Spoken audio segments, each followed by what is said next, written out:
ഭീകരതയ്ക്കെതിരെ യുവത്വത്തിൻ്റെ കരുത്ത് കാശ്മീരിലേക്ക്. ബുള്ളറ്റുകൾക്കെതിരെ ബുള്ളറ്റിൽ ഉള്ള യാത്രയാണ് കാലടിയിൽ നിന്നും കാശ്മീരിലേക്ക് സംഘടിപ്പിച്ചത്. ചലോ LOC കൂട്ടായ്മ എന്നുള്ള പേരിലായിരുന്നു ഈ യാത്ര.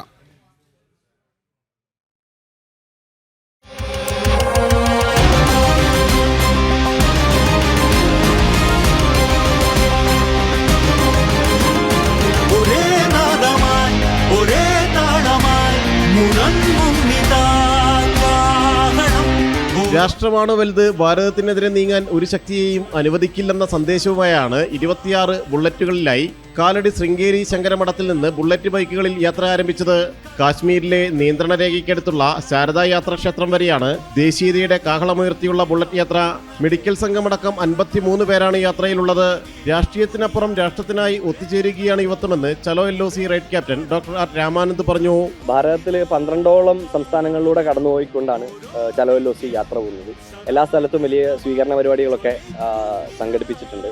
നമുക്ക് നേരെ ഫയർ ചെയ്ത് 26 ബുള്ളറ്റുകളാണ്. നമ്മൾ 26 ബുള്ളറ്റുകളാണ് ഇന്ന് പ്രതീകാത്മകമായി കേരളത്തിൽ സഞ്ചരിക്കുന്നത്. ഇടയിൽ വെച്ച് നമ്മുടെ കൂടെ മറ്റ് ബുള്ളറ്റുകളൊക്കെ കൂടിച്ചേരും. അങ്ങനെ 100 ബുള്ളറ്റുകൾ ഭാരതത്തിന്റെ വിരിമാറിലൂടെ കശ്മീർ ലക്ഷ്യമാക്കി സഞ്ചരിക്കുകയാണ്. ഭീകരതയോട് ഒരു സന്ധിയുമില്ല എന്നുള്ള സന്ദേശം ഉയർത്തിക്കൊണ്ട്. പെൽഗാം അറ്റാക്കിന് ശേഷമാണ് ചലോ LOC ഒരു മൂവ്മെന്റ് ആയിട്ട് തുടങ്ങിയത്. ഒരു ഫേസ്ബുക്ക് പോസ്റ്റ് തുടങ്ങിയ ആശയാണ് പിന്നീട് ഒരു സംഘടനയായി മാറി. ഇത്രയും ആളുകൾ കൂടിച്ചേർന്നു. എല്ലാവരും ഒരുപക്ഷെ പരസ്പരം പരിചയമുള്ള ആളുകളല്ല, എല്ലാവരും അമച്വർ ആയിട്ടുള്ള റൈഡേഴ്സ് ആണ്. ഭീകരവിരുദ്ധ സ്ക്വാഡ് തലവരും കൊച്ചി സിറ്റി പോലീസ് കമ്മീഷണറുമായ പുട്ട വിമലദത്യ യാത്ര ഫ്ലാഗ് ഓഫ് ചെയ്തു.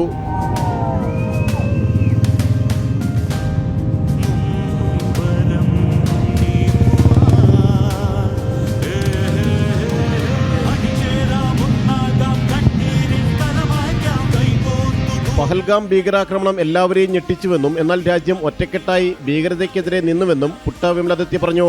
സിനിമാ താരങ്ങളായ രചന നാരായണൻകുട്ടി, ഗായത്രി അരുൺ എന്നിവർ പങ്കെടുത്തു. ഇതാണ് ഏറ്റവും സ്പിരിച്വൽ ആയിട്ടുള്ള ഒരു ജേർണി.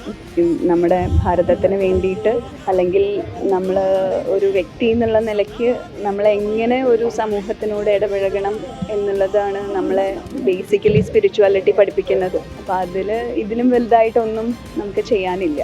ചലോ LOC പ്രസിഡന്റ് മണി കാർത്തിക്, ട്രഷറർ സുമേഷ് KS, സുകന്യ കൃഷ്ണ എന്നിവരുടെ നേതൃത്വത്തിലാണ് ബുള്ളറ്റ് യാത്ര. ഈ മാസം 12-ന് കാശ്മീരിൽ നിന്ന് കേരളത്തിലേക്ക് മടങ്ങും. ജനം, കൊച്ചി.